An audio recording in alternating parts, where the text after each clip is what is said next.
Imagine your car breaks down, and you need $3,500 for repairs tomorrow.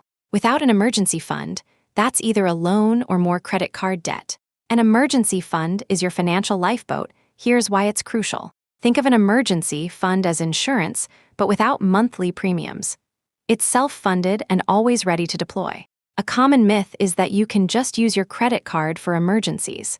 That's like using a match to start a fire when you're cold.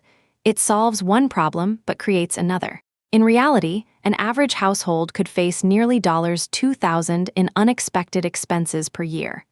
Without savings, that's a financial crisis. Experts recommend having at least 3 to 6 months' worth of living expenses set aside just for such emergencies. This doesn't mean you stop saving or investing elsewhere.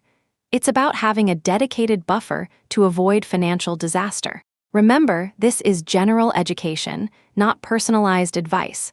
Talk to a professional for your specific needs. So, subscribe and decode how money really works, one vital mechanism at a time.